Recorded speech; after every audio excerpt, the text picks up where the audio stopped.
At my daughter's engagement party, the one I paid for, she asked me to stay invisible. Then she called her future mother-in-law Mom. While I watched from the sidelines, a waiter mistook me for staff. I walked out and silently canceled the expensive honeymoon I'd secretly paid for. My heart was broken, but something shifted. Like, share, and let us know where you are listening from as I tell you how it all began. The heavy velvet curtain felt like a suffocating shroud, not a decorative accent. Here I was, Eleanor, 58 years old, standing in the shadows of the exclusive Westfield Country Club, watching my daughter Seraphina's engagement party. The grand ballroom shimmered with crystal and gold, filled with laughter and the clinking of champagne flutes. Each detail, from the towering floral arrangements to the delicate hors d'oeuvres, was perfect. And every single one of those perfect details had been paid for by me. I clutched the fabric of my dress, a deep emerald green, purchased with 2 months of my teacher's salary. It was the most expensive dress I had ever owned. Around my neck, the string of real pearls, a collection I had slowly built over decades. Each pearl represented a small triumph, a little piece of luxury I allowed myself after years of putting everyone else first. They felt heavy against my skin now, a stark contrast to the lightness in the air around me. Out in the dazzling light, Seraphina floated like a dream. She looked stunning in her ivory gown, her face alight with joy as she laughed with her fiancé, Liam. He was handsome, charming, everything a mother could want for her daughter. At her side, orchestrating the entire lavish event, was Liam's mother, Vivienne. Vivienne was a force of nature, all glittering diamonds and perfectly coiffed blonde hair, moving through the crowd like she owned the place. In a way, she did. This was her world. My world, the one I had scrimped and saved in for so long, had simply provided the financial backbone for this grand illusion. The irony was a bitter taste in my mouth. Every single cent for this extravagant party, the breathtaking venue, the gourmet catering, the imported flowers, had come directly from my modest teacher's pension and the savings I had meticulously built over 40 years of teaching. I had worked 2 jobs for most of my adult life, not for myself, but for Seraphina. I wanted her to have everything I never did. This party was supposed to be a celebration of her happiness, a gift from her mother. Suddenly, a flicker of movement. Seraphina, her radiant smile faltering slightly, moved towards my hidden corner. My heart leaped. Maybe she remembered me. Maybe she would pull me into the light, introduce me proudly as her mother. "Mom," she began, her voice barely a whisper, her eyes darting nervously towards Vivienne across the room. Vivienne thought it would be better if you remained a bit more in the background tonight. You know, with Liam's family having such high social standing, it's just a different crowd. The words hung in the air, cold and sharp. Better if I remained invisible. Because of Liam's family's social standing, my own daughter was asking me to hide. The shame burned through me, a hot, stinging sensation that made my eyes prickle. I forced a weak smile, a practiced mask I'd worn for years to hide my hurts. "Of course, dear," I managed to say, my voice sounding distant even to myself. "Whatever makes you happy." I watched, a ghost at my own expense, as Seraphina returned to the spotlight. She threw her head back and laughed, her joy seemingly unburdened by my hidden presence. Later, I saw her standing by Vivienne, her arm linked through the older woman's, a loving smile on her face. "Thank you, Mom," she said, clear as a bell, as Vivienne beamed. "You've made this so special." Then, a few minutes later, as they prepared to cut the elaborate 5-tiered cake, she said it again. "Thank you, Mom." My heart twisted. Seraphina didn't even glance my way as she plunged the silver knife into the cake, her hand guided by Vivienne. It was as if I didn't exist. A waiter, rushing past with a tray of empty glasses, bumped into me. "Excuse me, ma'am," he said, not looking at me fully. "Could you clear these for me?" "Kitchen is that way." He pointed dismissively. I stared at him, my mouth slightly open. He mistook me for staff. It was the final straw in a night of quiet humiliation. My expensive dress, my real pearls, my lifelong sacrifice. All of it had rendered me completely invisible. I was just another hired hand in the background. I moved away from the curtain, my movements stiff. I needed air. As I navigated the edge of the ballroom, I overheard Vivienne's voice, loud and confident, carrying over the hum of conversation. And for their honeymoon, she announced to a small gathering, her voice dripping with satisfaction. I've arranged the most exquisite trip to the Maldives for Seraphina and Liam, 2 weeks at the Four Seasons, all expenses paid. That poor woman wouldn't know a luxury resort from a motel, would she? She finished with a condescending laugh, her eyes sweeping the room, implicitly including me in her contempt without ever seeing me. The poor woman she referred to was me, the woman who had, just last month, meticulously booked and paid a hefty deposit of $24,500 for that very Maldives honeymoon package. I had wanted it to be a surprise for Seraphina, the ultimate wedding gift, a testament to my love and dedication. Now, it was just another thing Vivienne was taking credit for. The humiliation was a physical ache, a raw wound festering in my chest. I couldn't stay another minute. The laughter, the music, the shimmering lights, it all felt like a mockery. I slipped out of the club, the cool night air, a welcome relief against my burning cheeks. I fumbled for my car keys, my hands shaking. Once inside my old, reliable sedan, I started the engine, but didn't drive away. I just sat there. The silence a stark contrast to the party's noise. Then, a sudden, cold resolve settled over me. My fingers, surprisingly steady, found my phone. I opened my email, located the honeymoon booking confirmation, and clicked the cancellation link. The screen glowed, asking for confirmation. $24,500. Gone. Just like my dignity tonight. I typed, confirm. A few moments later, an email popped up. Your cancellation has been processed successfully. A refund will be issued to your original payment method within 5 to 7 business days.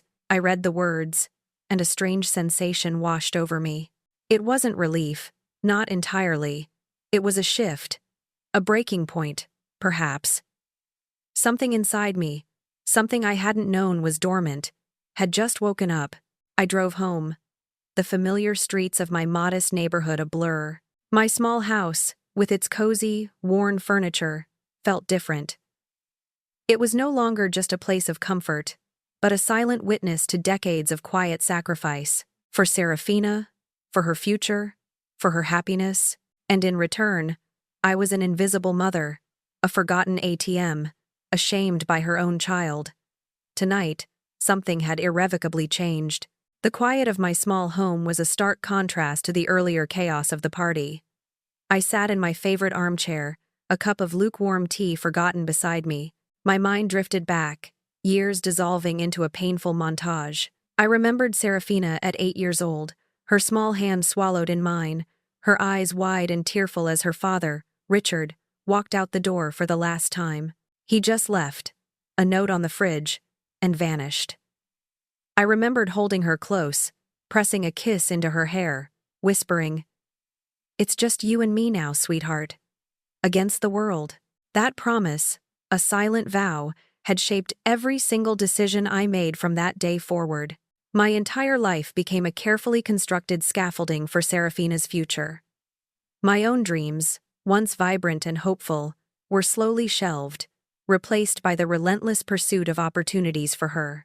I wanted her to have everything I never did. Private school wasn't a luxury. It was a necessity to give her the best start.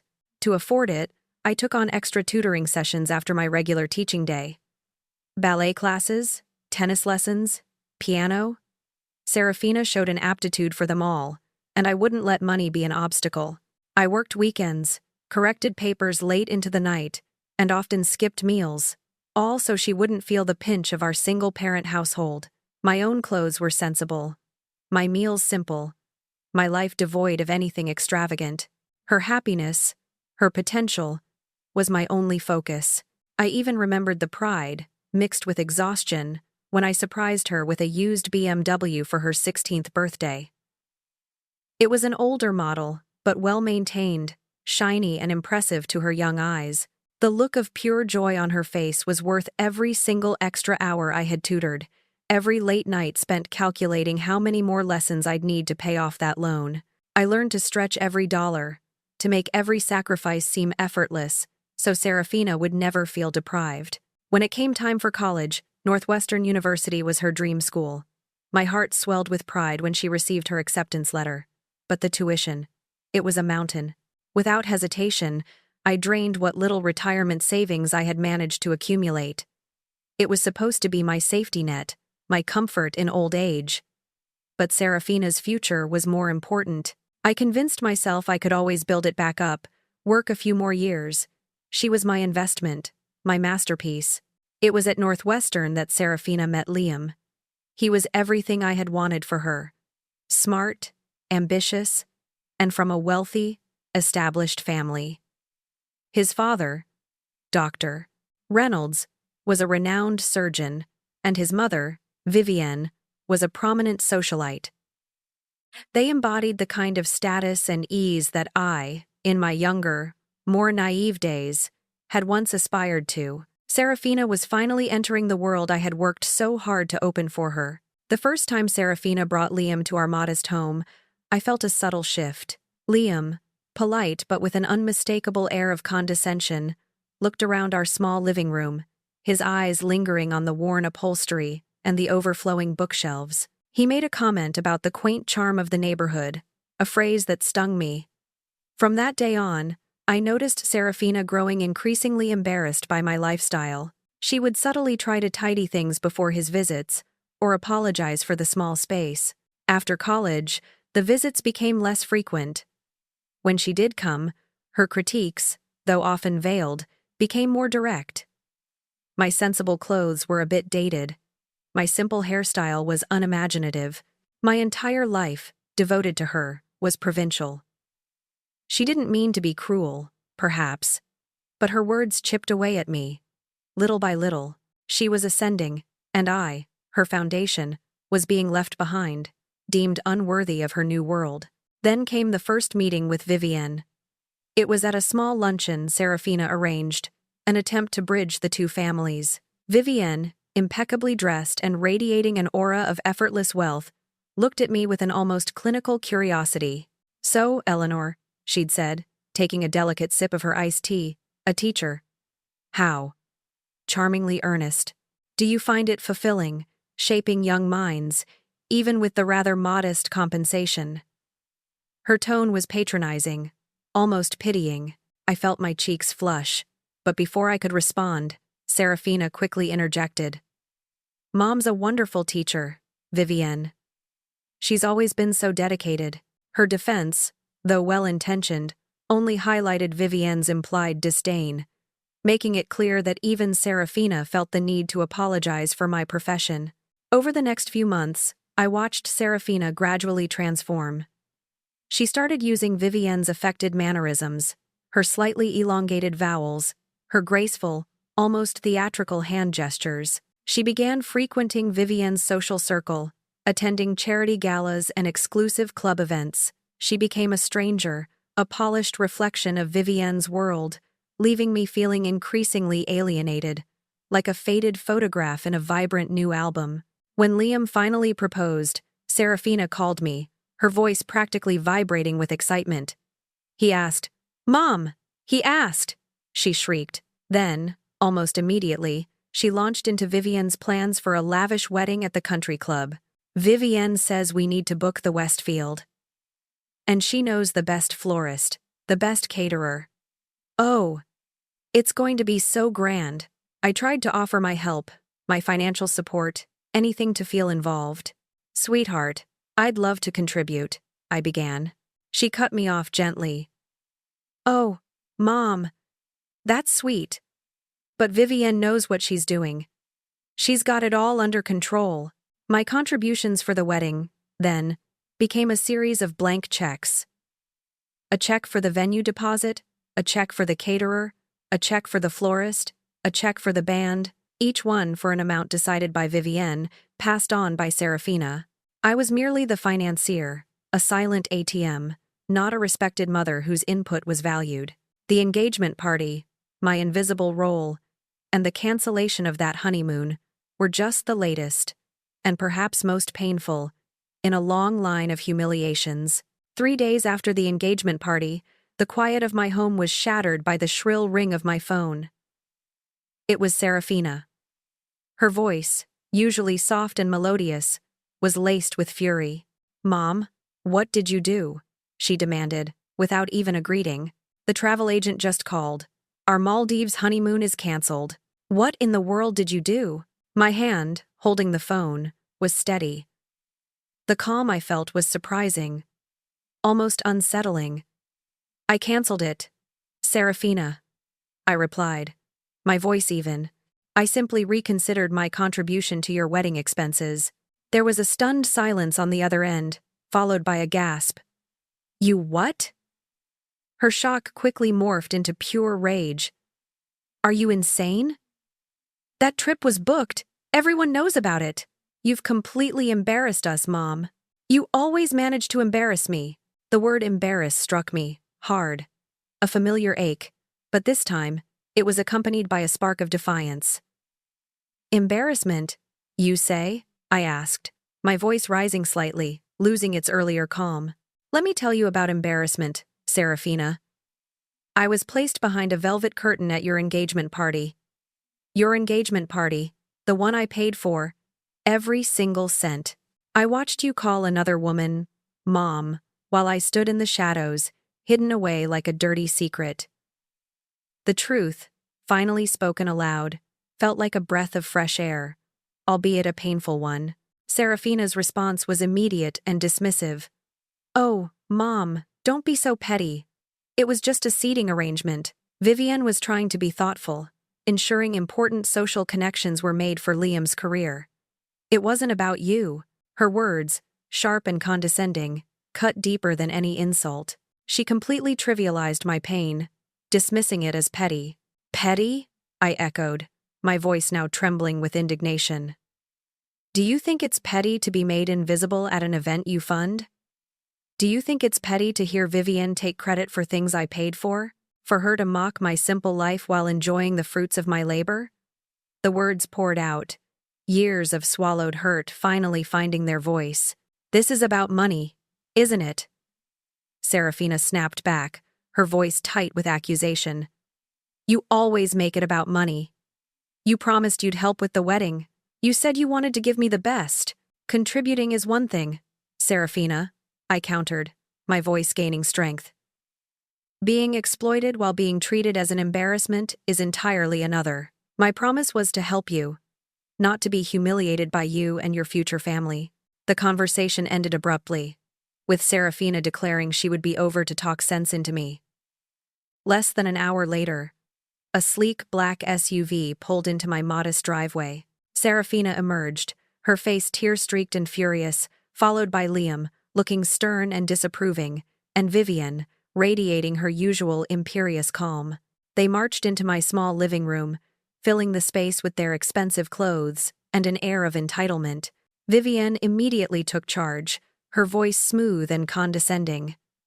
"Eleanor, dear, this is all highly unnecessary. Seraphina tells me you're upset about the party. Honestly, it was simply a matter of placing you discreetly. You yourself admitted it was a different crowd.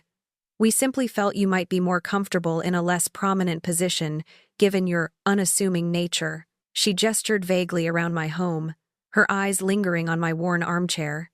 "One wouldn't want to overwhelm you, would one?" Seraphina nodded, her eyes avoiding mine. "It's true, Mom," she said, her voice softer now, almost pleading. "You always talk about your students or school issues. Those people wouldn't have understood. Vivienne was just trying to help." As she spoke, I saw it then, clearly. The carefully constructed persona, the affected mannerisms, the complete absorption into Vivienne's world.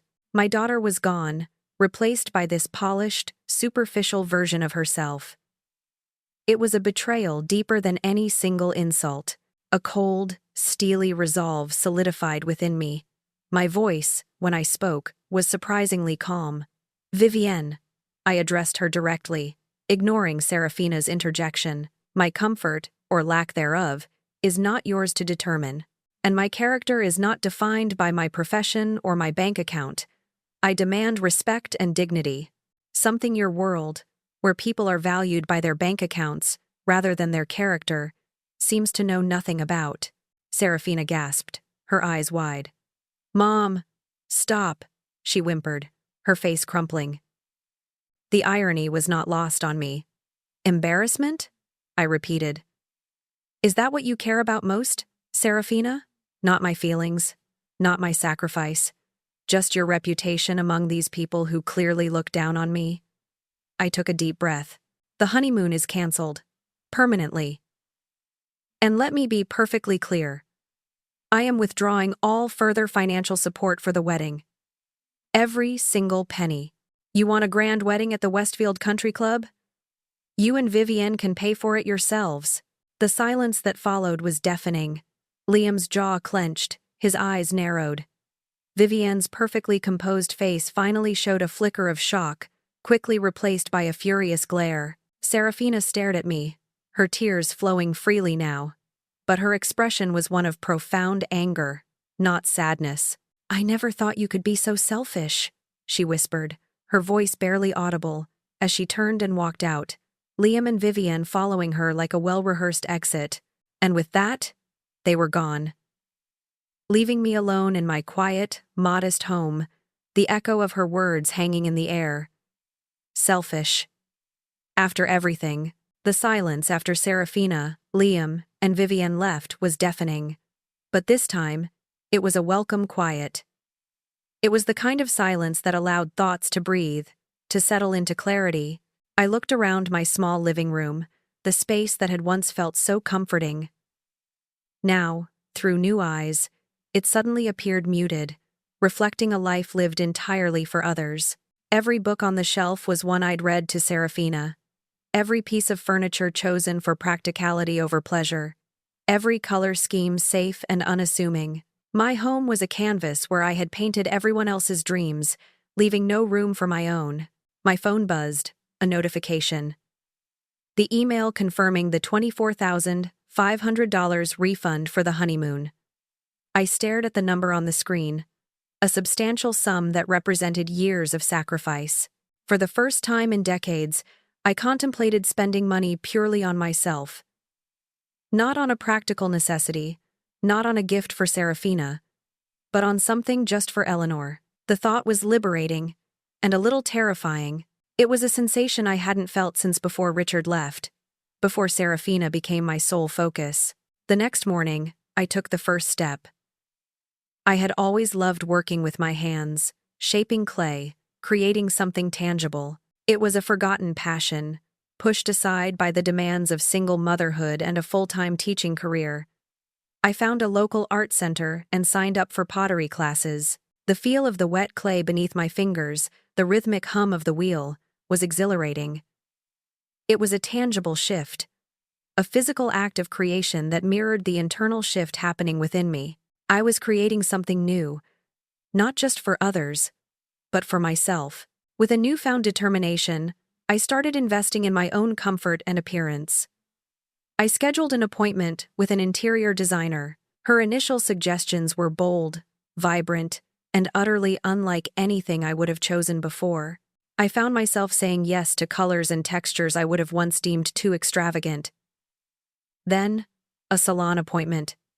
A proper haircut, a new color, a style that made me feel modern. Not old, not invisible, but vibrant. Each step, each small decision, felt like unwrapping a part of myself that had been carefully sealed away.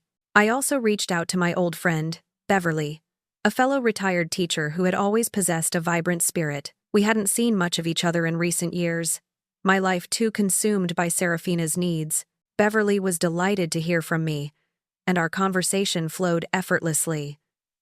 She mentioned an upcoming writer's retreat in Maine, a place she often visited for inspiration. "You should come, Eleanor," she urged. "It's time you wrote your own story." The idea, initially daunting, slowly blossomed into an irresistible desire. As I booked my flight to Maine, My phone vibrated constantly. Frantic texts from Seraphina. Mom, please reconsider. This is hurting us. Texts from Liam. Eleanor, this is not helping Seraphina's stress levels. And even one from Vivienne. Eleanor, such selfishness is unbecoming. Think of your daughter's future. Each text, instead of swaying me, only solidified my resolve. They didn't understand. They couldn't. This wasn't about selfishness. This was about survival. 7 days later, as I was admiring the new, vibrant throw pillows on my newly painted sofa, there was a knock on the door. Seraphina stood on my porch, her eyes red-rimmed and puffy, looking pale and tired. She stepped inside, her gaze sweeping around the living room. Her eyes widened, noticing the fresh paint, the new curtains, the vibrant artwork on the walls. Her gaze lingered on my refreshed hairstyle, my brighter, more confident posture. Mom, she began, her voice tight. What happened here? I offered her a seat, a small smile playing on my lips. I'm redecorating, Seraphina. Making it feel more like me. And the honeymoon money? It's been reallocated. Her eyes flashed with anger. Reallocated? You're punishing me, aren't you? Because I asked you to be discreet at the party. You're taking it all away to make me suffer. This isn't about punishment, Seraphina, I said, my voice gentle but firm. This is about me finally recognizing my own worth. For decades, I poured everything into you, into making your life perfect. I forgot to live my own. That ends now. Seraphina's anger dissolved into a desperate plea. Are you abandoning me, Mom? What about the wedding? What will Vivienne say? What will everyone say? Her voice was laced with a raw fear. Not for me, but for her social standing. I reached out and gently took her hand. I love you, Seraphina. That will never change. But I refuse to be an embarrassment or an ATM. I deserve respect. And I deserve to live a life that brings me joy. I squeezed her hand. I'm going to Maine next week. For a writer's retreat. I need this, Seraphina. She pulled her hand away, her eyes wide and disbelieving. I don't even know who you are anymore, she whispered, her voice filled with a heartbreaking blend of accusation and confusion. I looked at her, my heart aching but resolute. I'm just getting to know her myself, I whispered back. The week leading up to my flight to Maine was a whirlwind of activity, a vibrant contrast to the decades of stagnant routine. My house, once a testament to sacrifice, continued its metamorphosis. The designer had brought in new furniture, rich colors, and textures that reflected the newfound energy blooming within me. I even registered for a retirement planning seminar, not out of fear, but out of a desire to secure my own future, to build the safety net I had once willingly sacrificed. The night before my flight, my phone rang. It was Vivienne. I typed out a reply, my fingers steady. I have said everything I need to say. Please, respect my boundaries. I hit send. Then, for the first time in years, I fell asleep, thinking not of Seraphina's needs or worries, but of my own dreams, of the quiet beauty of Maine, of the words I wanted to write. Months later, the day Seraphina married Liam, I was not at the exclusive Westfield Country Club. Instead, I stood in the brightly lit community center gallery, carefully arranging my pottery pieces for my very first art exhibition. Each vase, each bowl, each sculpture held a piece of my renewed spirit. My pottery instructor, Arthur, a kind man with discerning eyes, watched me with a warm smile. Eleanor, he said, touching a delicate porcelain piece. You have a natural talent, a true artist's touch. I simply smiled and, for the first time in my life, accepted the compliment, without downplaying it. The silence from Seraphina, Liam, and Vivienne had calcified over the months. After I returned from Maine, invigorated and brimming with new perspectives, I had made one last attempt at reconciliation.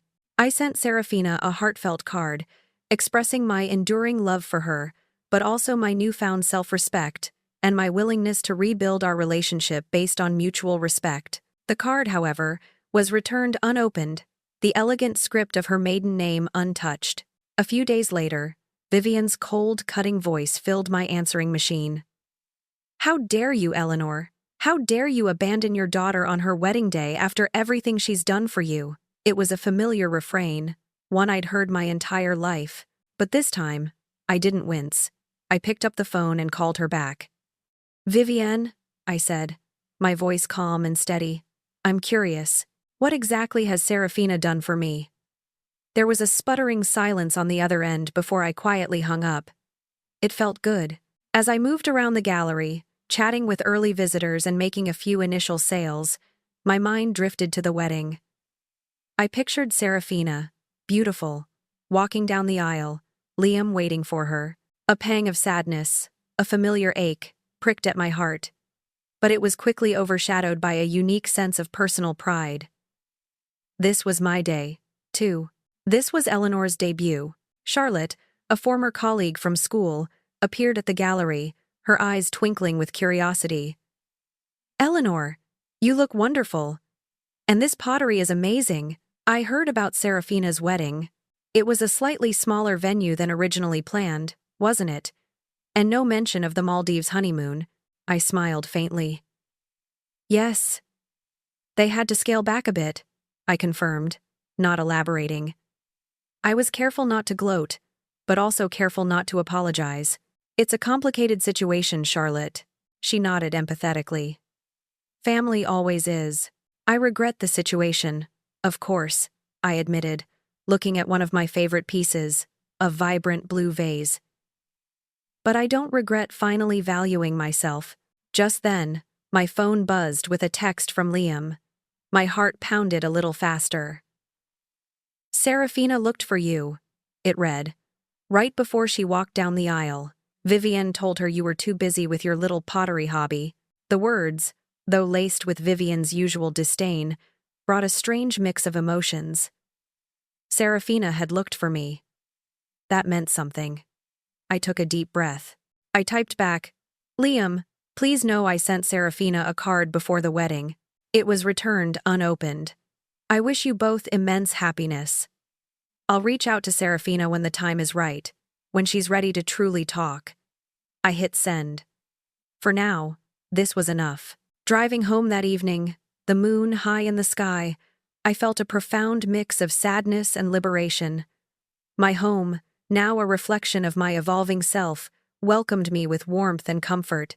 I was no longer just the invisible mother, but also the present artist, the woman who dared to reclaim her life. The journey was not over, but the path was clearer. I called Beverly. "How was the exhibition?" she asked. "Successful," I replied. Then, I added, "I feel..." Almost a year flowed by, a gentle river carrying me further away from the turbulent shores of my past. My small pottery hobby had blossomed into my own dedicated studio in the garage, a space filled with the earthy scent of clay and the quiet hum of my wheel. I had deepened friendships, traveling with Beverly to charming coastal towns and even venturing alone to an art retreat in Italy. I discovered a profound joy in my solitude, a sense of being perfectly complete in my own company, a feeling I never knew I was missing. One quiet Wednesday afternoon, a soft knock at my door pulled me from my thoughts. Standing on my porch was Seraphina. She was thinner than I remembered, her usually confident poise replaced by a fragile vulnerability that softened the sharp edges of her once impeccable appearance. Her eyes, still beautiful, held a shadow of weariness I hadn't seen before. I stepped aside, inviting her in. She entered slowly, her gaze sweeping over my transformed living room. The vibrant colors, the unique artwork, my own pottery displayed proudly on shelves. It was a far cry from the unassuming home she'd last seen. "Your home looks beautiful, Mom," she said, her voice a little hushed. "Different, but beautiful." I offered her a small, genuine smile. "It feels more like me now," I replied. The truth, simple and clear. An awkward silence settled between us, thick with unspoken words and months of separation. I broke it by offering her tea, and as I busied myself in the kitchen, I noticed her looking at the new photos on my mantelpiece. Pictures of me laughing with friends, a snapshot of my trip to Italy, an award ribbon from a local art show. They were a testament to a life she hadn't been a part of, a life I had built for myself. We sat down, tea mugs steaming between us. Seraphina took a deep breath, her hands clasped tightly in her lap. "Mom," she began, her voice barely a whisper. "I'm pregnant." The words hung in the air, a complex mix of emotions swirling within me. Joy, a surge of maternal tenderness I thought had been dulled. Sadness, for the time we had lost, and a fresh wave of concern for her, for the life she was about to bring into the world. I reached across the table and gently took her hand. "Oh, Seraphina," I said, my voice soft. Tears welled in her eyes. "I'm here because I want my child to know their grandmother," she confessed, her voice cracking. "And because I owe you an apology." She looked directly at me, her gaze unwavering. "You were right, Mom, about Vivienne, about how I treated you, about all of it." She recounted the months after the wedding, a continuation of Vivienne's controlling nature. Every decision, from their choice of home decor to how Seraphina should manage her new marriage, was dictated by Liam's mother. The final straw came when Seraphina announced her pregnancy. Vivienne had immediately begun planning every aspect of the baby's arrival, even going so far as to suggest Seraphina couldn't possibly know how to raise a baby properly, unlike me, implying I had failed in raising Seraphina. "It was like a punch to the gut," Seraphina admitted, tears streaming down her face. "I saw myself. Mom, I was doing to you exactly what Vivienne was doing to me, always seeking her approval, always trying to fit into her world, and pushing away the one person who always loved me unconditionally." She expressed profound shame for her past actions. "I was so ashamed of the way you lived, of your simple life," she confessed, her voice thick with regret. "I repaid your sacrifice by hiding you away, like some embarrassing secret. I'm so sorry, Mom." I listened, my hand still holding hers. The hurt was still there. A faint echo, but it was no longer a fresh wound. "I appreciate you saying that, Seraphina," I said gently. "The past can't be undone, but I'm not interested in holding on to resentment, especially with a grandchild on the way." I met her gaze. "I want to be a part of your baby's life, Seraphina, more than anything," I told her. "But things need to be different between us. I won't go back to being taken for granted or treated as an embarrassment. My boundaries are firm." Seraphina nodded, a glimmer of understanding in her eyes. "Liam's starting to see it too," she admitted. "Vivienne criticized me for wanting to work part-time after the baby. He finally stood up to her, said it was our decision, not hers. A small victory, but a significant one. I haven't just changed, Seraphina," I corrected her gently. "I've become more myself." We talked for another hour, truly connecting for the first time in years, sharing stories, dreams, and fears. Before she left, Seraphina paused at my studio door. "Mom," she said, a hesitant smile on her face. Do you think I could come back next week? To learn pottery? I remember watching you when I was little. It always looked so peaceful." My heart swelled. I pulled her into a warm embrace, a hug that conveyed years of unspoken love, forgiveness, and hope. "Of course, sweetheart," I whispered. "I'd love that." As I stood in my studio later, the scent of clay, a comforting presence, I felt a deep sense of rightness. My boundaries, once seen as selfish, had created the space for a healthier relationship, for Seraphina to find her own voice, and for us to reconnect authentically. I picked up a fresh lump of clay, soft and yielding, and began to center it on the wheel. This new piece would be a gift for my grandchild, a tiny vessel of hope, reflecting the lessons of worth, authenticity, self-love, and the power of finding your own voice.